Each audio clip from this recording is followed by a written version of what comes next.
streaming. I just want to double check that we are streaming here because it's kind of, you know, it's apparently Mercury retrograde and there's a lot of things that could go wrong. Yeah, but I'm okay. I actually haven't had too many issues with that sort of thing.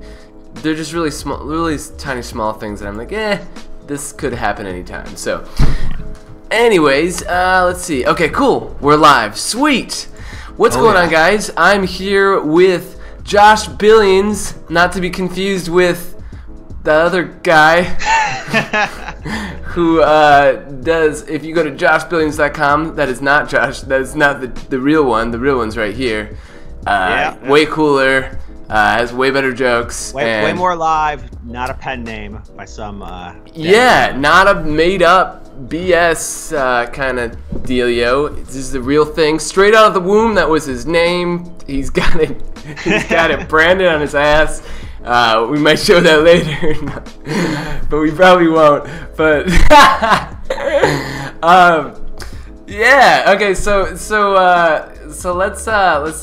let's talk about why we brought you on here. What we wanted to talk about today, because I think it's pretty like, I guess I would say it's super interesting. And I think as of recently, just because I saw the OA, I've been really into the OA, and I think a lot of people have been into. Have you seen it at all, Josh? That new show? I saw a clip. I saw a clip that you showed me as we were in pre-production. So I got about 45 seconds of the OA under my belt, and I have to say, it was really enjoyable. Good. I figured you would love that. But for those of you, I'm sure there's a lot of you who have seen it. For those who haven't seen it, the OA, it's about this woman who was lost for years, and she was mysteriously found after she had like jumped off a bridge somewhere, and basically before she left, like a few years before she left, she was blind, and when she came back, she was no longer blind. And so basically, like the human story, or the story that, like, the community is just like so amazed that she can see again, and she's like this big deal. But she comes back. When she comes back, people ask her, like, where were you? Like, who took you? This and that. And she basically says, like, no one took me. Like, I chose to do this. And she was very, like, subtle about, like, what happened. She didn't really explain anything. A little secretive. Very secretive, yeah. And so basically, like, in a quick synopsis, like, she basically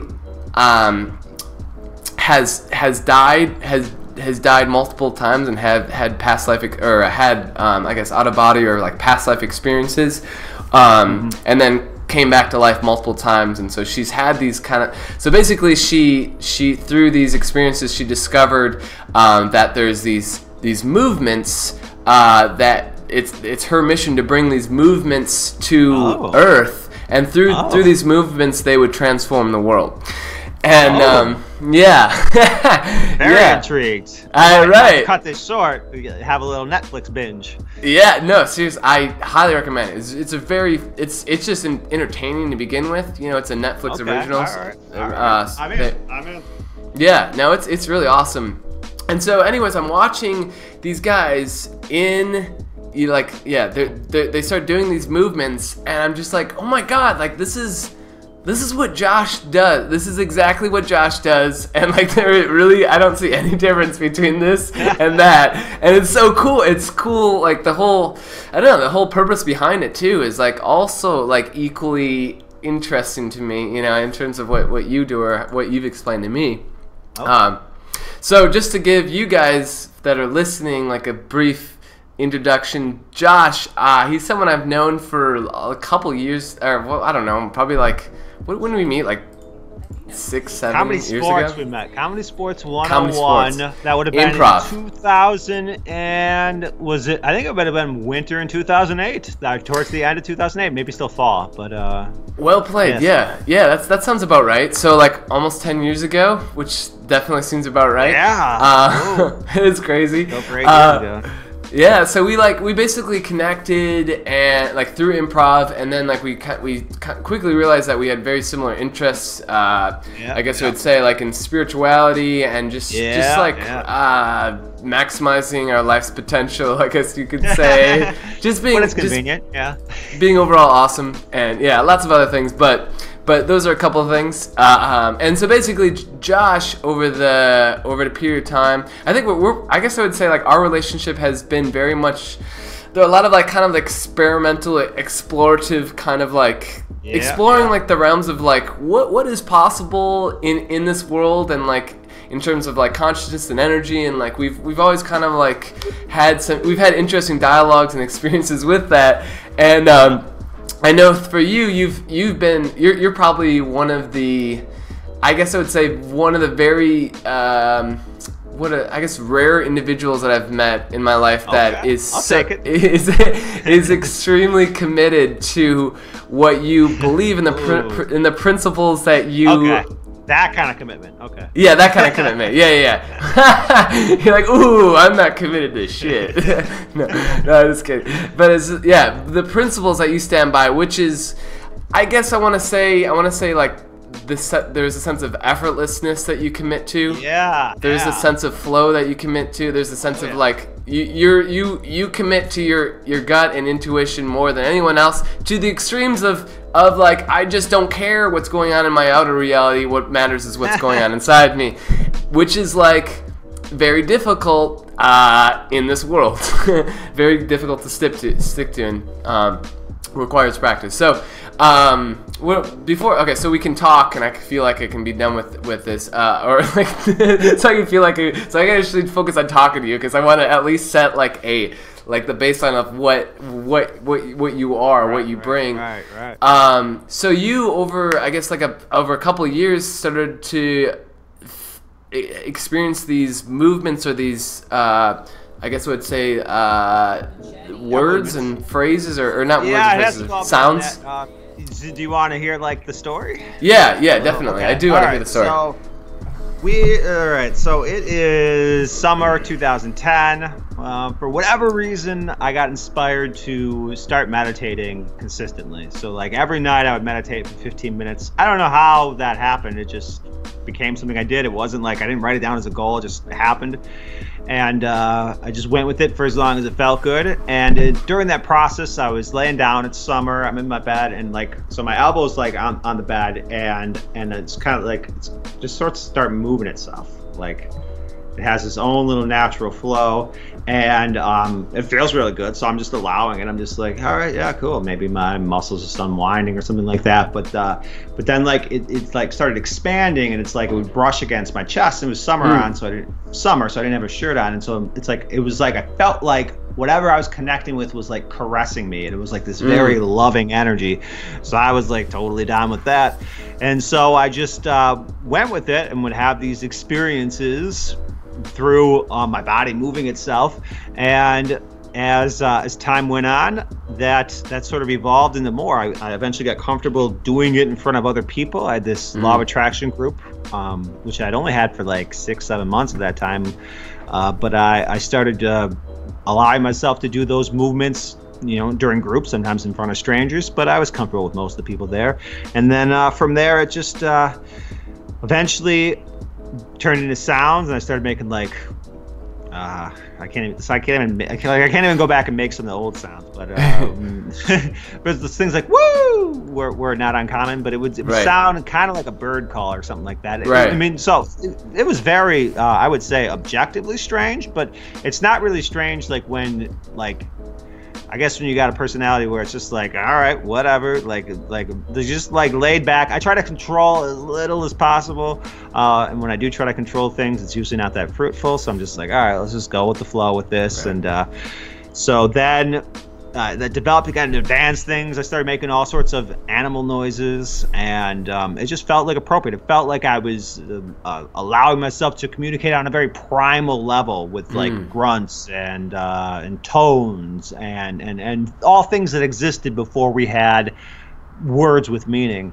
Kind of like a lot of the sounds that I've heard from you sound very shamanic in a sense. I was just in Peru with shamans, like sounds exactly like that. It sounds like any if you listen to any Indian tribal dance or something like that, it definitely seems to be like an extension to a different culture, you know, and I mean a culture that we're just not very familiar with, I would say. Yeah, we're a little too evolved for it. Too like our culture has grown much more like intellectual. Like if you can't right. explain it, it sort of loses value.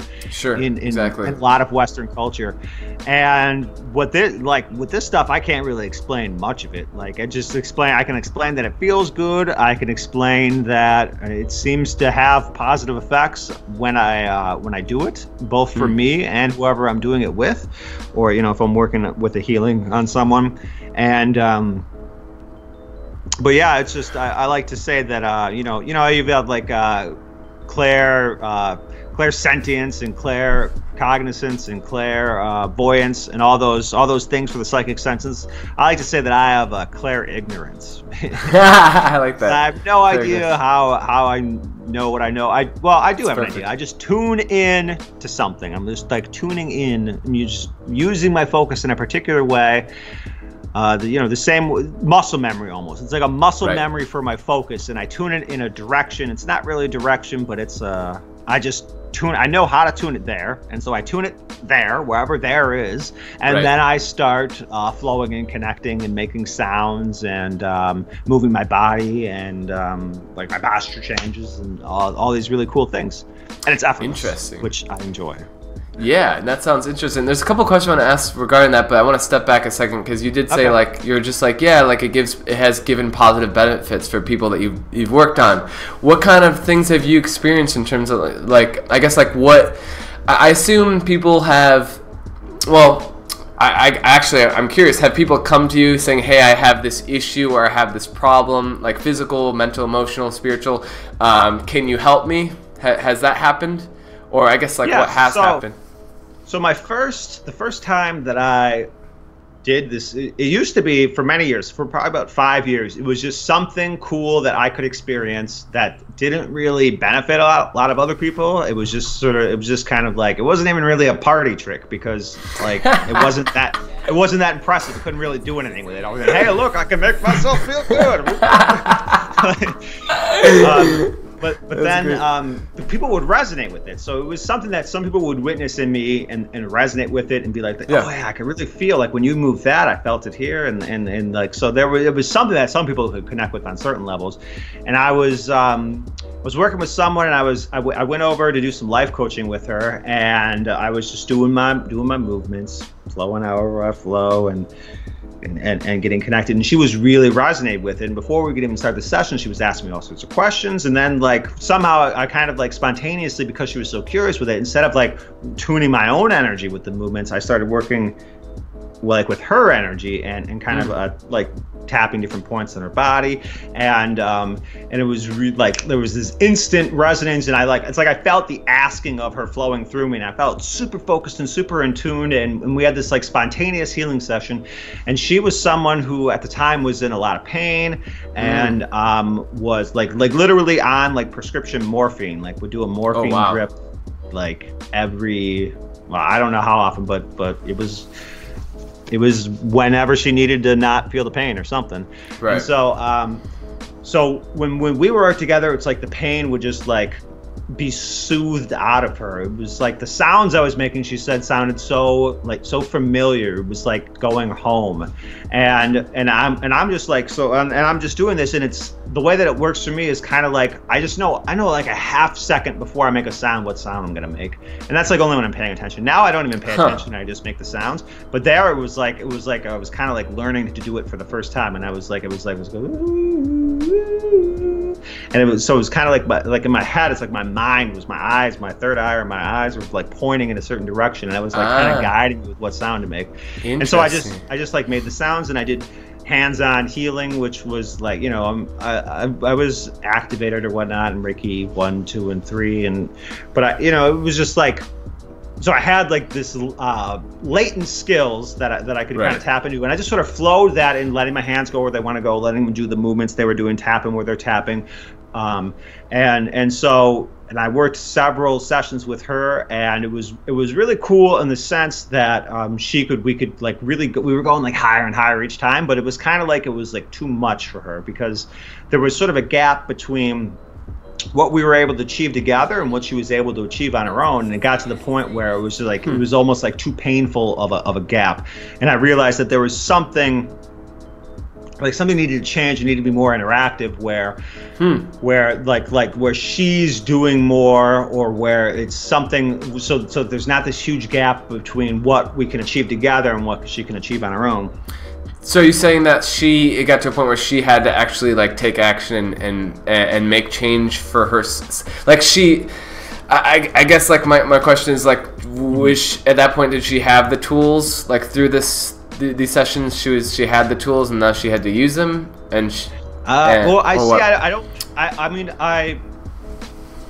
she like started to on some levels, like she would make like tones like, but it wasn't like it wasn't really focused around. I think if I were to work with her again, it would have to be focused around her doing as much of it as possible and me doing as little as possible. But like for me at that stage of my development, she was the first person I'd work with, and so I was very much like just wanting to play around with like what I could do with the energy and where it was taking me, and wanting to go higher and higher and feeling like the super aliveness and the super connection. Right. And I think it just got to a point where it was like where I wanted to go with it, she wasn't ready to go with it, and so she was like, we kind of had to put she was like, we just took a break from doing that and stopped working together, and then I actually started working with another healer who was much more ready to go places, and I had like just an amazing session with her where it felt like I was like seeing her for like her inner being or her higher self, and like basically like just tuning in, and like I was like worshiping her, like that's how pure my focus is on. Like if you could see the God in someone, you would worship it, not because it's something better than you, but just because like you just cherish that part of them. And so it was this like super powerful experience, and I'm doing this all remotely. Like with the first person I was doing it in person, but with this other healer I was doing it remotely. Was she seeing you? Like was this over Skype or just over phone? No, it wasn't even over video. It was literally like I texted her when I started, and then like we both kind of felt complete at a certain point, and we texted each other, and we're like, oh, like whoa. And then like I wrote up this whole vision of what I saw, because basically kind of like this ritual and all this other stuff, and and like it was really cool, like to really go like to the high heights with it. And I feel like and I definitely had, so with some people I have those sort of really high heights experiences where it's like, and some people I've done it like over the phone, it almost sounds like they're orgasming, like they're making like herbal essences sounds, because it's like the energy's just so yummy. Like they will or you will? They will. I don't know if I don't know if I've had any, like, I mean, I'll feel like the powerful like connectedness, and sometimes even like sort of a sexual energy, but it's not really a sexual energy so much as it is a turned on energy, like holy shit, I want more of this, and my body knows. Like definitely I hear that. But so like these days, like when I'm working with people, a lot of the times it is like, well, I'll work like target certain areas in the back or something, like there'll be tension somewhere, and I'll just like apply direct vibration to it, kind of cup my hands around that part and go which when you're actually like when you're actually feeling it, like you literally feel the vibration of the sound vibrating against you. And it's kind of like, it reminds me of, how like when you're getting your teeth cleaned at the dentist or something, and they have that little vibrating tool to help get the plaque off sometimes. Yeah, it's kind of like that. It's like it just loosens things up so that it can kind of like fall off easier or something. Interesting. And like I apply that directly.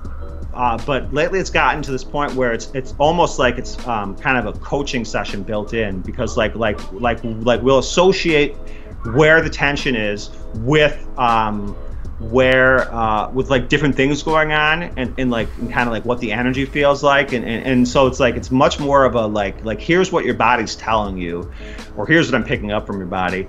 And the really cool thing is, like, depending on who I'm working with, I'll oftentimes like I'll be really empathic to the sense where it's like I can feel the tension in their body, and then I'll just go work on that part of their body, and then when it soothes away, like when it goes away for me, it goes away for them. Or very cool.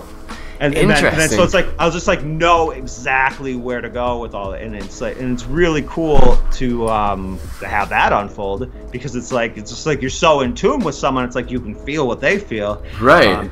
It's kind of like probably similar to something like sympathy pains or something like that, but right. on a much deeper, richer level. Right. And I'll just like.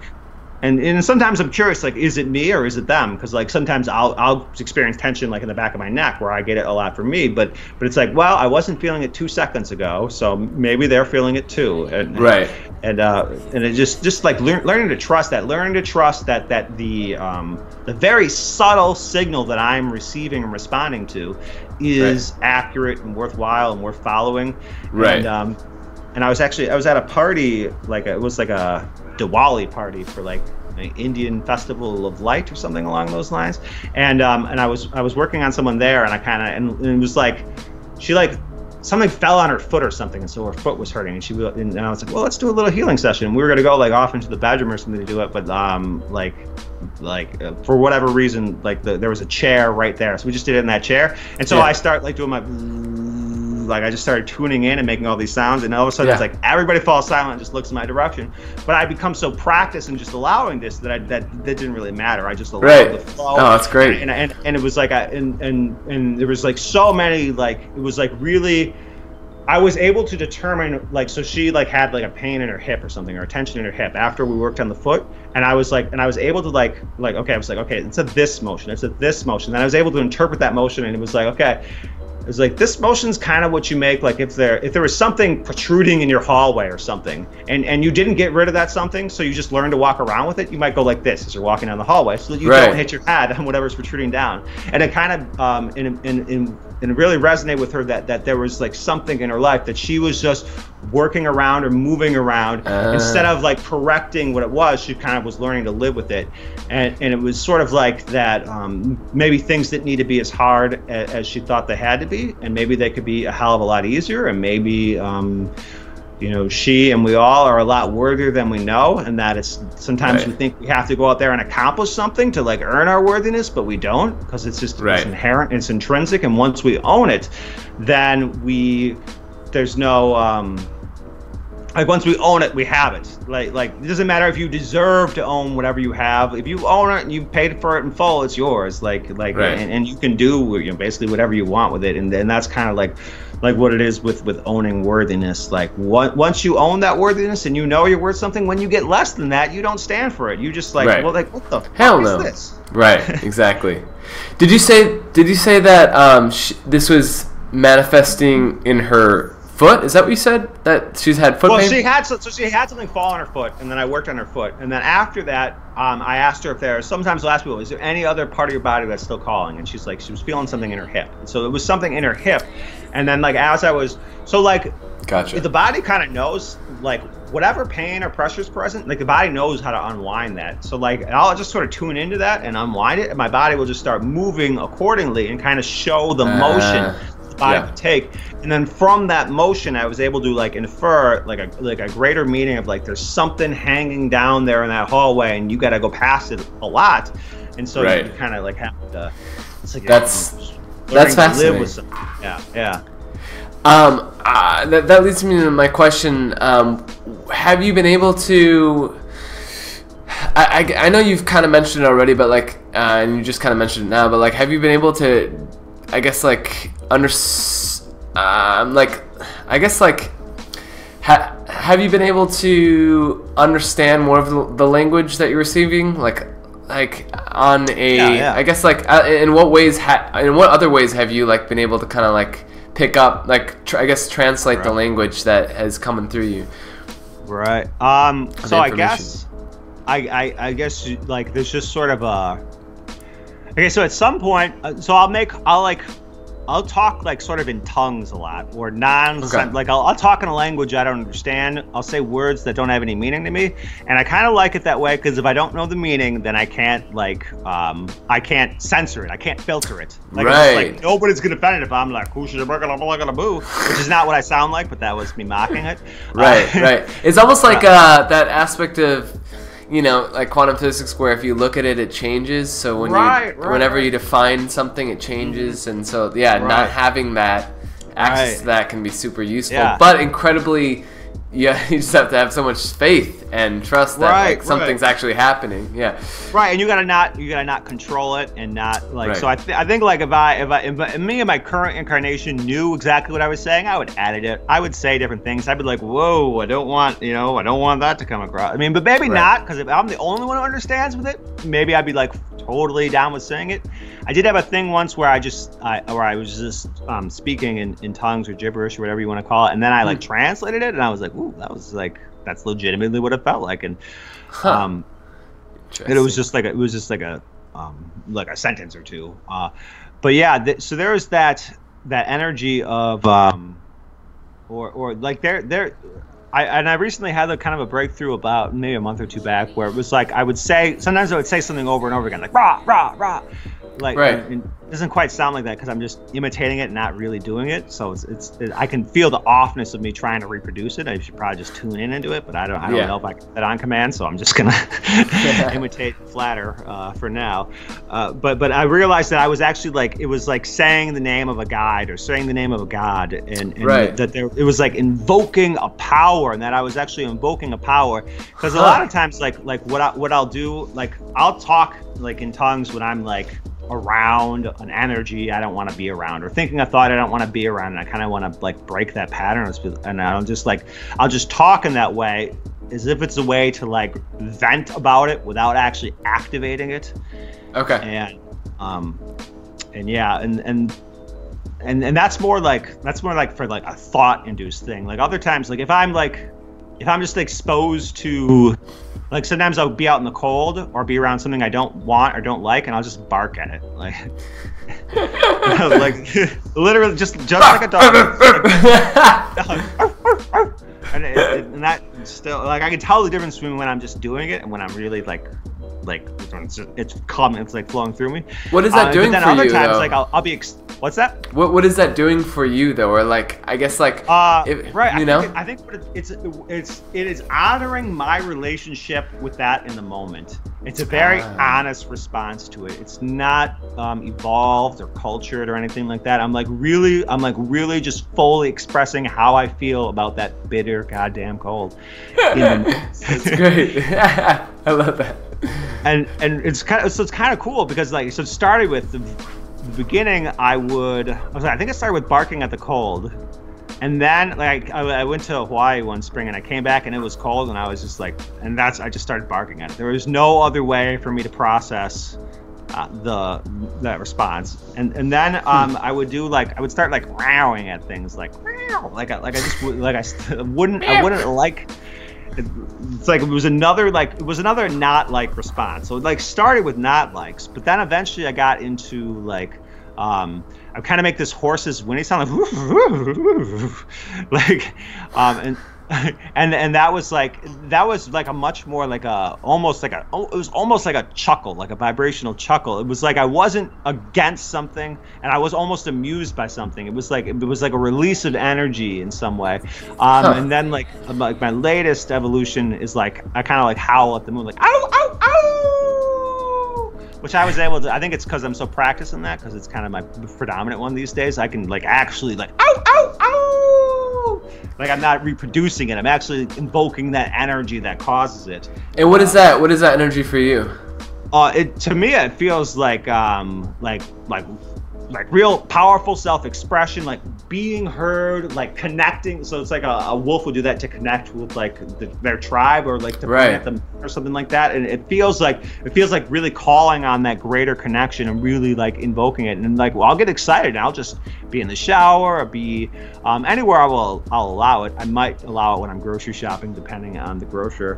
But I'll just break out and I'll do that, and I'll feel that. I'll go and I'll just feel that connection.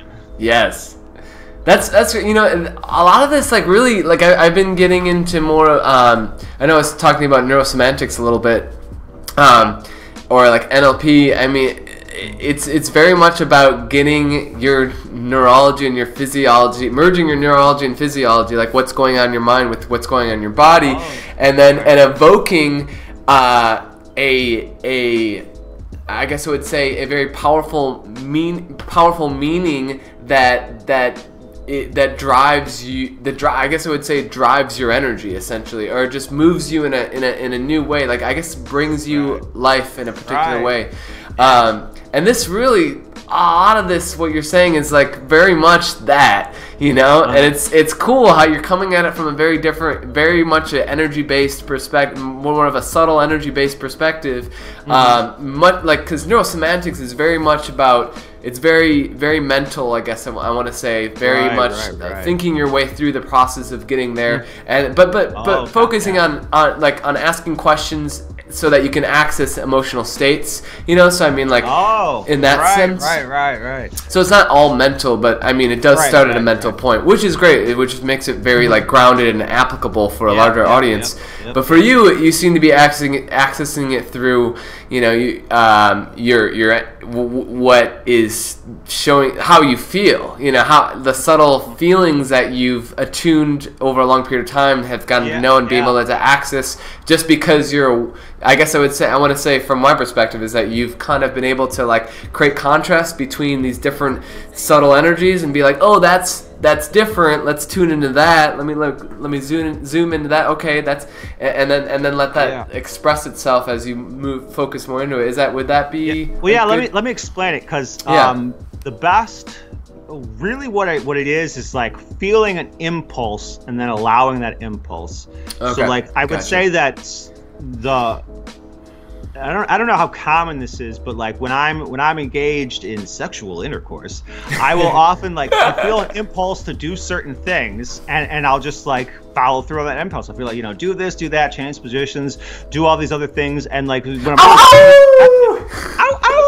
it happens, you know, it just happens, and it's really that sort of a flow, and I'll just feel it, and it just kind of like comes that way, and it just sort of like so sexually speaking, I often have like an image would like flash in my mind a moment before I do it. With this, there's not maybe because I don't know, it doesn't have that same like it doesn't have that same connection in terms of like oftentimes I'm not getting the flash. It's just like direct. It's like it doesn't even need to. I think the flash is optional in the sense that whatever I'm connecting with, whatever's communicating with me, the flash, like sometimes you need a picture to explain what's going on. Sometimes you can just say words. Like we're having a conversation, we're just saying words, and we're totally getting each other. But sometimes like a picture says 1,000 words, and like so if I get a little flash of an image of a sexual position or something like that, it's really easy for me to know exactly what I'm being guided to.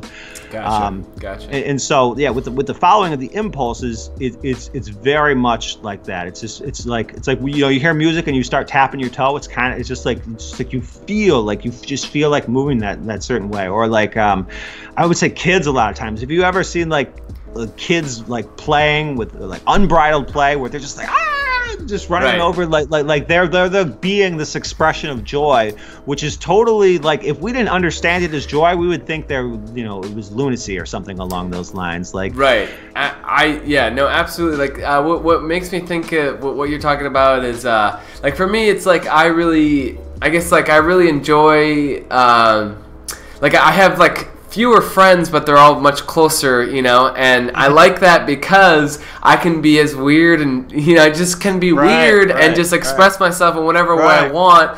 And like, you know, especially, you know, with like, for instance, my girlfriend Danny, like you know, some days I'll just be feeling weird and be like, ah! You know, just like, I don't know, just like, or like, yeah, like you said, in bed or whatever, wherever you are, like there's definitely these things that come through, sometimes, and you know, it's just like I can't even imagine how many times they've probably come out when I'm out in the public and I've denied those expressions. But what if I did? You know, what if I accepted those expressions and just did that? You know, obviously I would be ostracized from society. However, with that being said, maybe there would be a certain power that would come through it, and through. You know, when I'm doing those things, when I'm feeling that way, like, I feel so great. I feel so childlike. I just feel, I'm just having the fun, the best time of my life. You know, it's great. Yeah, it feels really, really, really fucking good. And Yeah, but it's weird. Have you ever been to ecstatic dance before? Are you familiar with that? I am not familiar with that, but I have a feeling I should be. You should be, yeah. It just came up for me. I actually first went to one in Austin. Apparently, it's a thing. More than just Austin, but it's like a 2-hour dance session where basically you starts off in like a yoga slash meditation, and then the energy slowly builds up, and then by halfway through, like it's just like you're at like a club, like hardcore club music, and then it comes back down to meditation.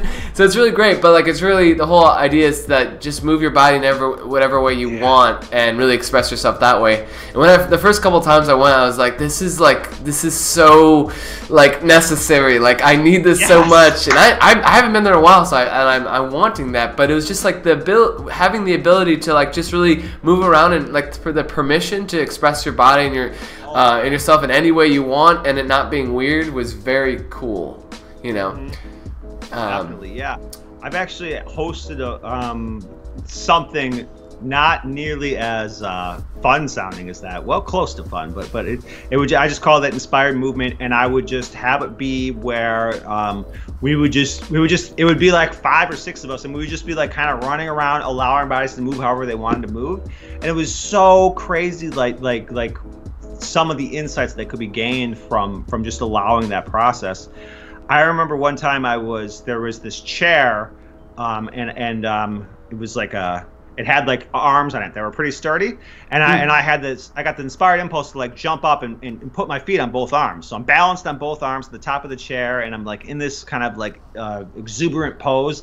And then I get this insight, like this little picture in my mind of me lifting one of my feet up, and I'm like, all right, so if I lift one of my feet, physics tells me this thing is going to tip over, but I don't know, maybe source energy knows something I don't. So I start lifting that foot, and I start tipping, and then I put my foot back down right away, and I just kind of wiggle, but I don't actually fall. No one gets hurt, and it's and it was like and I realized that like it was one of my first times doing this, and I realized that I was I was worried that some people would think it would be a little too weird and that I should maybe try to normalize it in some way. But then I realized that when I lifted that foot, I was no longer like centered or in the mainstream. I was on the edge. And that little, I felt so alive when there was that moment between when I lifted the foot up and when I almost fell. And it was like, that's where I'm supposed to be. That's where I want to be. That's where I'm when there's that edge, when I'm living on the edge like that. And it's like, holy shit, like that was so clear and so visceral to experience that. That it was like it's just a lesson I can so easily internalize, and I feel like when we move, it like challenges assumptions. Like you can have all the ideas in the world, and they'll be like sort of enforced by your beliefs and all that other stuff, and you're just gonna be on this kind of a loop that's gonna confirm what you already know. But when you're actually moving and interacting with reality, there's this like check and balance that can teach you, that can sort of correct assumptions or show you things that you're ready to know that your mind didn't have access to, but that through an experience you can easily gain access to. Very cool. That's amazing. I love that. I love that explanation. That's a powerful statement. I mean, that everything you said, but a powerful story. It's living on the edge. Like I think the first thing that came to mind is like that's the mission. Live on the edge, you know, because that's what changes That's what changes societies is the people that lived on the edge. You know, it's just it's the because you can say that and understand it intellectually, but if I just focus on the feeling for a second, it's that feeling of aliveness. That's the real edge, because that's that's when you get the front row seat to something, and it's it's like the difference between being like if you got a bunch of people going through a haunted house, and if you, let's say you're a group of 12 or something, the person in the front had no idea when the scare is going to pop up. The person in the back, has an alarm system, however long the Congo line is. Of when the scare is coming, and it's like there's not as much surprise, and there's not as much room for the unknown to reach you, and that's really, I think that's what that edge is like the edge of expansion, where the next thing, on the leading edge, you don't know what's beyond. That's the unknown. That's what causes the feeling of aliveness. So I don't think it really has anything to do with just in my own mind, sometimes living on the edge sounds like risk or something like that. But no, living on the edge is living on the edge between what you do know and what you don't know. And that's what the edge is, right in between those things. And gotcha. When you're there, you're like backed with everything you've ever learned, and you're facing who knows what. And it's just right. like you, it's just like you and the void and whatever gets called forth into your experience. Right. Absolutely. That is a very familiar place for me. It's one of the places, it's the place where I am best. I would say I perform the best because well, I don't know, like I think you're I don't know how you are, but like I would call myself like a clutch player in terms of like I operate the best when I'm under pressure to essentially like something, I guess I would say it's like something needs to happen, but I don't know how it's going to happen, how I'm going to make it happen, but I just have to do something, you know? Yeah. And I like to say it's like my favorite experience is that cocktail, the cocktail of excitement and fear. Because I always know that I'm gonna grow if or that it's always gonna be a good experience if I'm excited to do it and I'm scared shitless. Because if I'm excited to do it, it means that I have like the tools and the strategies to do it. And if I'm scared shitless, it's because I've never done it before. And so it's just kind of like what you're saying with like the edges, like that like these experiences that you've already had mixed with the complete unknown of and boom. Yeah, and it's so it's kind of like the past and the future meeting up in the present in a sense almost, but it's that's freaking awesome. Yeah, I totally get what you're talking about there. I think like for me, like I've reached this point where I'm a lot more mellow these days, and so if I'm afraid of something, I'll just like stay afraid of it, or like actually like define the fear. I have this new thing that we're not going to get into, but it's actually like you work your way up the emotional scale and shift. Oh yeah, I remember you talking about that. Yeah. Yeah, and so like I basically like I don't do stuff I'm afraid of anymore, but I do stuff with my fear, and I do move that fear, and then once I move that fear, it's like I want to work with that stuff from a place of eagerness, because I know if I'm eager, then I'm like ready for the good stuff. I'm like with the fear, you're kind of like half prepared for the bad stuff, and it's totally like the cool thing about doing stuff even when you're afraid of it is like it like really can desensitize you to fear in a sense. Like you can kind of like you can learn not to be so afraid of fear, and well, you also realize that it's not real. It's just like it's just a definition. It's just semantics. It's like a forecast almost. Like you're afraid because you're forecasting shit you don't want to happen, and the more you don't want it to happen, the more you're afraid of it. Exactly. And yeah, I've been working with working with my expectation, I guess, or just like wanting to have that good forecast before I go out and work on my golf game. That's interesting. Do you want to do some inspired movements for us? Yeah, I definitely could do that. Awesome. Sure. Before you do it, I meant to show the inspired movements from the OA. Okay. So I just want to kind of like show people this and then be like, okay, let's see how similar it is to what Josh does. I'm just curious if it is.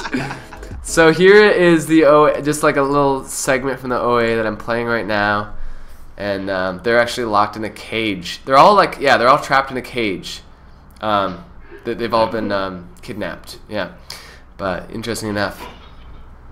And these movements are supposed to create a interdimensional portal to get them out of it.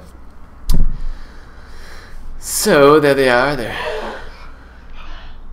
So you get the idea. They're kind of just, and it's cool because there's with Josh, it's just you, Josh. But like, how interesting would it be if you could do this in groups, with multiple people, that could be kind of interesting. But so I have you on the screen, and you're already starting to do it now. So so go ahead and maybe for like the next 5 minutes or so, show us what you got. Yeah. I'll just sort of tune in and then see how. Yeah, however long you want. See what comes forth. Cool. We need a little more. Let's see here. right.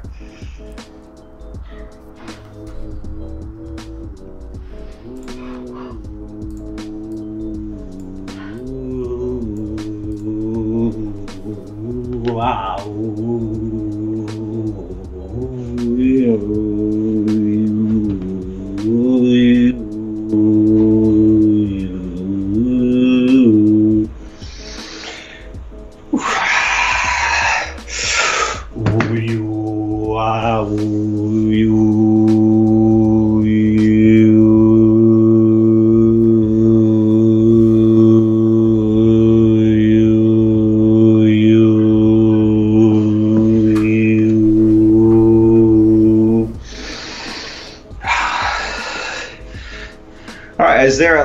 Is there any sort of intention, anything you want me to focus on? Sure. Because, I mean, I'm tuning in just kind of like, it's like cleansing the palate. Yeah. Is that what that was just now? Like cleansing the palate? Is that what you're saying? Yeah, basically is like, well, that's what I'll do first. Is I'll just allow the movements, and basically, so when I'm doing those movements, I'm not thinking normal thoughts. Sometimes I'm aware of what I'm doing and things along those lines, but it's just like gets me in the flow and gets me totally tuned into that and not tuned into whatever else I might have going on, and so yeah, and then you just get in this clear space where it's like, you know, now that I'm comfortable doing that weird shit, I can do whatever weird, I can do something I've never even done before if it's called for me. Okay, cool. Let's see, what would be fun? Let's see, what if it was like, I've been feeling like super creative lately. I felt like I've been tapping, like yesterday I like created a video for a client, and I was saying yesterday how like I started crying because I was just so I don't know, it was just like in the flow so hard, you know, and like that's a great feeling. So maybe like amplifying that, like in the flow, like I was talking about like the inspired creative yesterday, like there's creatives, but then there's an inspired creative who's like just operating in the flow and just like really feeling what it is that they're creating, and in a state of like absolute like passion and joy and bliss because they're creating things that are coming like directly from like a deeper part of themselves. So that's like the emotion I'm putting out, or like the feeling that I'm putting out there, but like expanding upon that.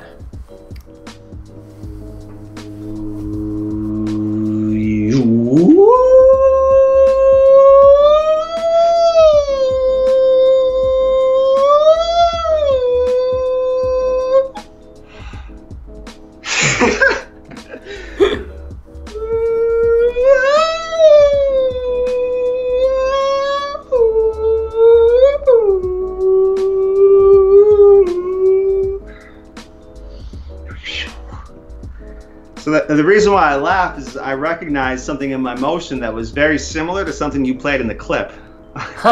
Where it was like, I think like the woman in the clip or whatever, like, or something like that, and it was like I did a motion very similar to that, and it was like this release sort of a thing.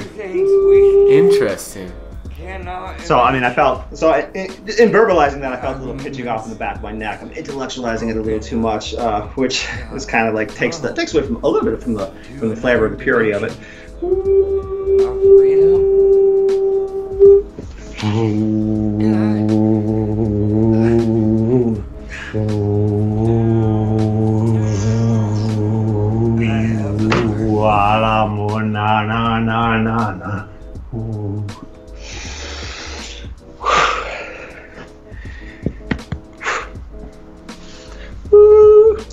So usually, like the flow responds better to a question, like or a question will lead to an answer. Is there like a Although I really enjoyed it, because I was gonna have you ask me a question first, but then I just went with your initial request, and that was really cool. So like in experiencing that, I felt like this bigness and this broadness, like when I'm opening my hands like this, it was like there was a widening of me. And which is interesting, because sometimes I can be a little narrowly focused, and in asking you to have it be a question, that's a narrow thing. But in going with the flow and following through on that, that actually widened things, and I understood maybe the format that I think it needs to be in for it to be successful or it to be beneficial is not actually true. That like, there's a wide array. Right. That was really cool, and I love some of your movements where I saw before you did the widening thing. You were kind of like flapping your wings like an eagle. Yeah. And that's interesting. That kind of like connected me to. I was actually with this. I was with this one medium, and he said like he saw these brilliant like shining colors and like an eagle just flying there. You know, it's like, and that's very. I would just, for some reason I connect like the eagle to my creativity as well. And there's something about it, but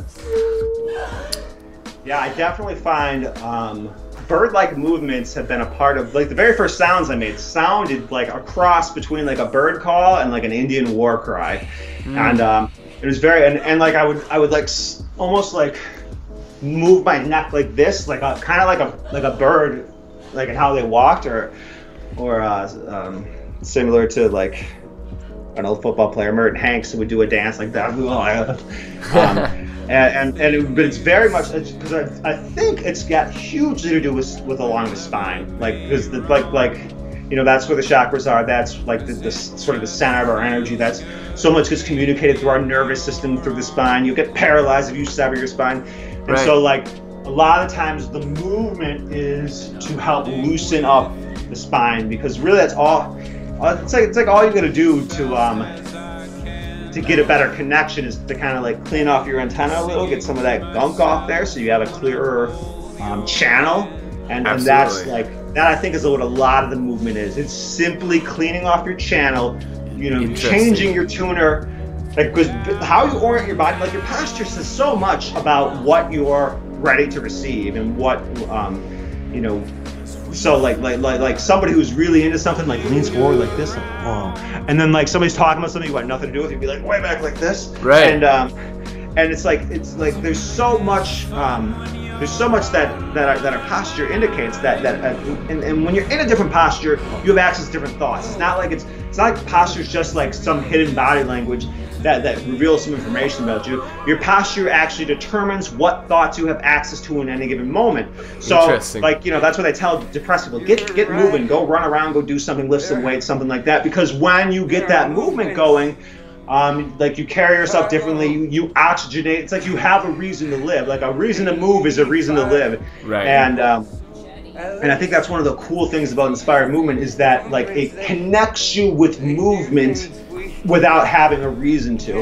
It's like you're not doing it for exercise, but it is really good exercise. You really get your energy going. You really get, I'm sure you're burning good calories. And like I'll do a session now, and then like my Fitbit will automatically log it as an exercise session, because it has that technology now where it's, burn this many calories doing, were you biking? We don't really know. We're not there.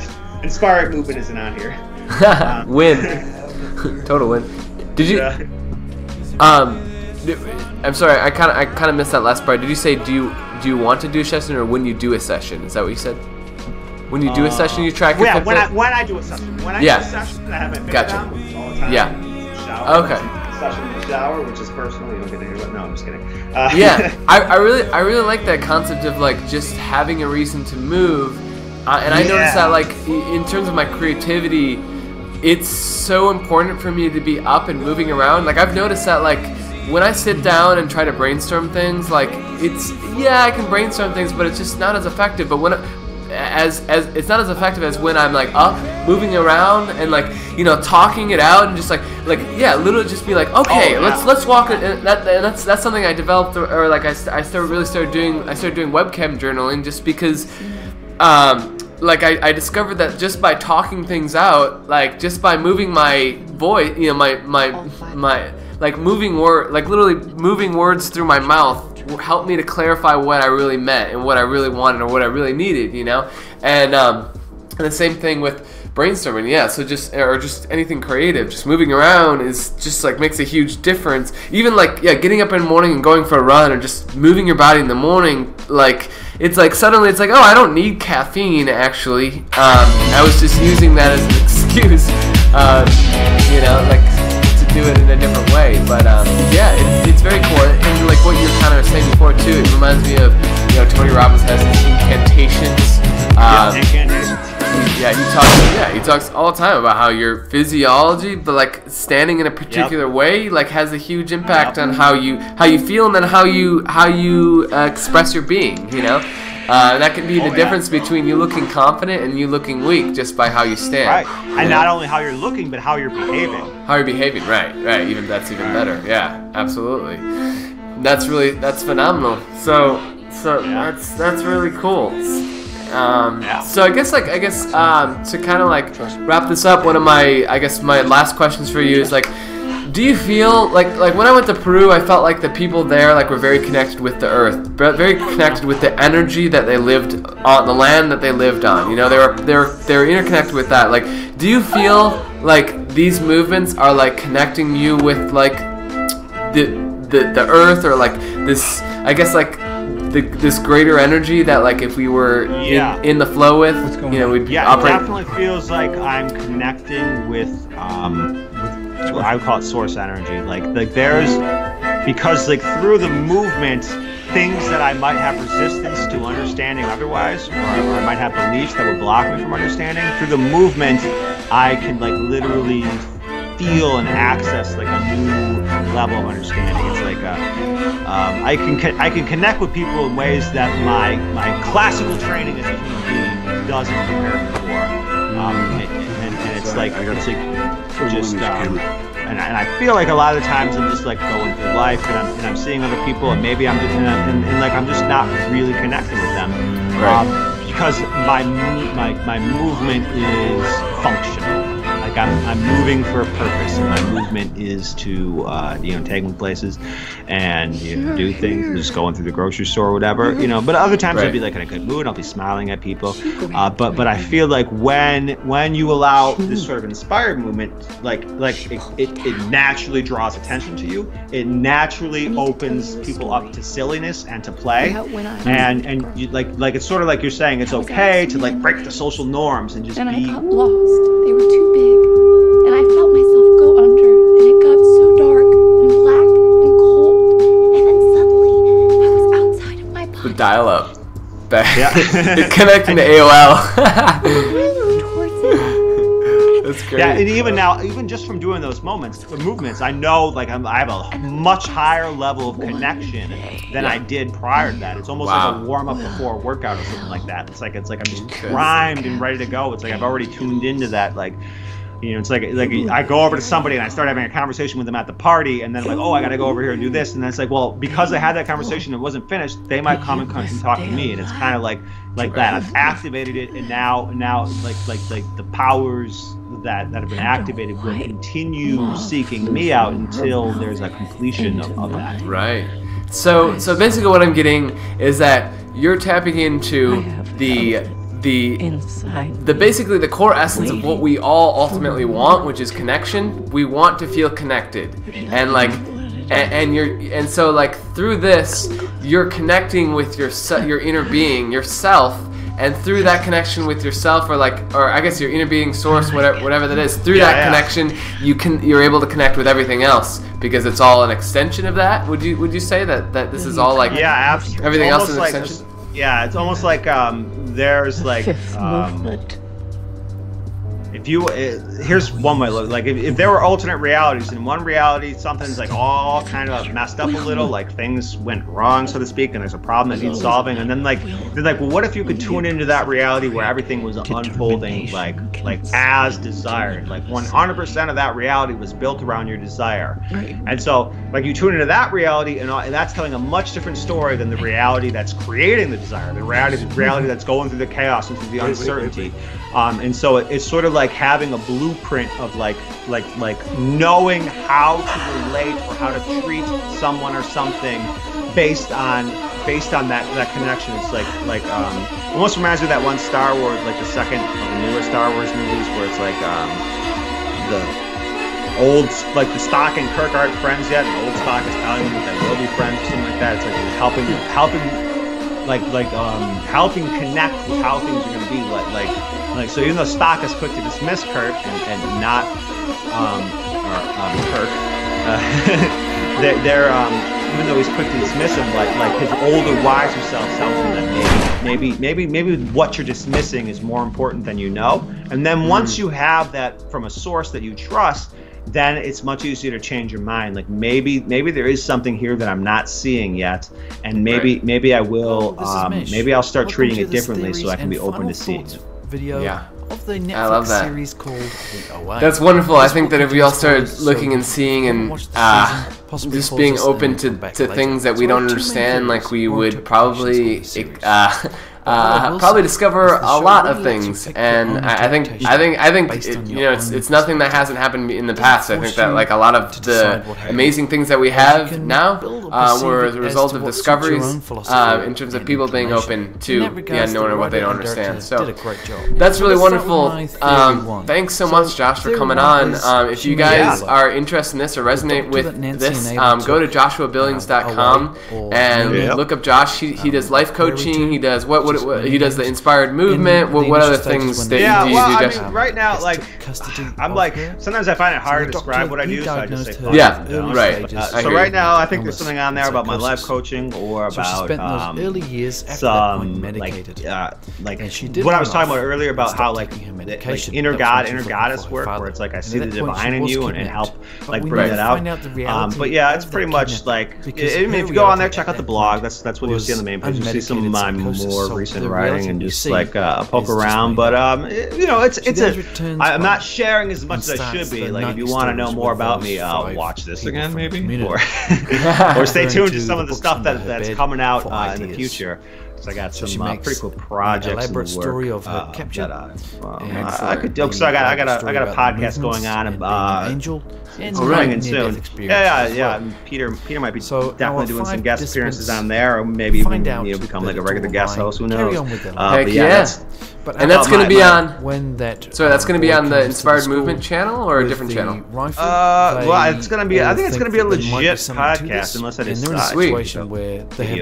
Maybe I will. I'll have to look into it. Oh, that's right. Yeah, it wouldn't be Inspired Movement. I remember you talking about it's not about that. It's about relationships, right? Yeah. It's essentially about my. It's called Evolve into Love, and inspired in part, at least subconsciously. It was I kind of just thought of it as, that's perfect. I'm like, holy shit, that's just like Peter's thing, evolvewithlove.com. That's right. A lot of those flaws and loopholes.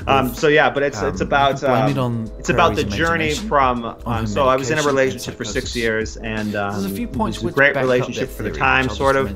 But we kind of outgrew it, and we're moving on. And so now I'm wanting to evolve into love, and now that I'm not committed to something, I can create something however I want it to be. And so it's about my journey and eventually the journey of other people, like learning to evolve into love, learning to allow more love, and like learning to find more excuses to love, learning to let who they be more of an expression of love than like somebody trying to like achieve certain things, or like if I'm out there dating and I'm doing what I think I'm supposed to do to get what I think I want, I'm not really being myself. But if I just like look at the channel of I want to like I want my relationship with whoever I'm currently relating with to be one of me flowing in love, of me being a me that I'm excited to be, and of me seeing the qualities in another that I'm excited to see. The last one was Homer, the Iliad. I think that's the best way to be, for sure. I don't think comparing to others has not gotten me anywhere so far. So that's awesome. I'm really excited to see that one. I'm curious to hear your misadventures in dating. Right. Yeah, that's how it was going to be originally. It's just like because I'm doing all these. I realized, which you'll probably hear in one of the first few episodes, that I was putting a lot of effort into trying to impress the women I was connecting with throughout my dating. So I would do these super like creative things, and spend like an hour on like a message or something like that, or like make an original song based out of their name, or just do all these really fun creative things. And I realized that I was doing that because I wanted to like impress them. Like I didn't feel like I was worther enough as I am, and so it's like it doesn't matter how much you impress someone, if you don't feel like you're worthy, eventually it's not going to work out. Right. Because in order to have something, you got to feel like you're worth it. Otherwise, like, even if you have it, you feel guilty that like, oh, I didn't earn this, or they're gonna leave me, and I'm not worth them. So I better really control them, or better really work hard to keep them wanting me, or be someone who no one else can be, or who no one else is willing to be, so that they value me and stay with me. And it's just like, yeah. So definitely it's gonna be talking about, and I imagine I'm gonna experience like an evolution in my self-worth, and an evolution in how I approach things, and even from just the first having cut some of the raw materials for some of the first few episodes, become aware that that I had been sort of playing by the rules of how I thought dating was supposed to be, instead of making it something I could succeed in. And so when I sort of change the rules a little and give myself permission to interact in a way that works for me, then it's like instead of guessing at what somebody else is expecting from me, I can just ask them, hey, what are you expecting tonight, or what are you, and it's like, and then I don't have to do any guessing. I don't have to read subtle body language, which I may not be the best at interpreting, and I can just instead be explicit and direct, and create refreshing clarity that way, instead of just hoping that everybody was on the same page. That was the situation. Josh is bringing a whole new masculine approach to dating. No. Actually, it's like that kind of reminds me of like I know you've seen like the you've watched like pickup like videos and such like that, right? Like I've seen a few of them. Here and there, like it's like the approach is like totally not anything like you're really going towards, but like, you know, to some extent it's like oh fuck them, who cares, like just be yourself, and then like, or it's just like I don't know, it is empowering in a sense, like who cares, like it doesn't matter, like just be yourself and be weird and like purposely be that way. So they're like hitting on it, but they're also like the FBI agent kind of missing some major aspects where it's just like I feel like sometimes there isn't necessarily a balance between the masculine and feminine energy, and or also almost like a disrespect in a sense. It's more about achievement than about actually quite strange to her. If you watch really focusing on creating like a harmonious, feel-good experience where it's like because if you can interact with somebody where even if you don't get with them, you had a great time and you really loved who you were being, then I think that's really that's this sort of non-attached, awesome way to go about things, where it's like you're going to make your moment your victory instead of the objective your victory. Very strange. And for me, so it was a sense of guilt. You start living all these moments that are really causing you to feel alive and really excited. So even if you quote unquote fail, like, well, at least you had that awesome experience. Right. Absolutely. Dude, I have to end this, but we should definitely have a talk again. Like absolutely. you saying like, so what do you I don't know, like that kind of brings what you just said kind of brings it around, like focusing on like the process or the experience rather than like what you're trying an objective of any sort. That's actually been the whole idea behind this like creative process, and I've noticed that it's been so these are my main interpretations. What's the word? Liberating, because I no longer care about what anyone else is doing. I don't care about like what if people are watching or like the results that I'm getting. But what I am doing is I'm creating every day, and that's like something that like I always felt limited doing, and like it's so freeing, and it like this is just like this can be applied to so many different aspects of life, and you're applying it to relationships, and that's it's amazing. So anyways, I'm super pumped. I'm so glad we talked today, and like hell yeah, like this is perfect. I'm really excited to do more of this. So thank you, my friend. Listen, thanks for having this on. It's real. It's a lot easier to like jump onto somebody else's ship that they've already got moving than it is to get your own going. So I really appreciate the momentum you got stirred up before that made this so easy. Hell yeah, man. Anytime. Hell yeah. Cool, brother. Well, I will end the stream. Thank you again once more. JoshuaBillions.com. Check it out. Thanks again, my man. Let me know your thoughts on the theories.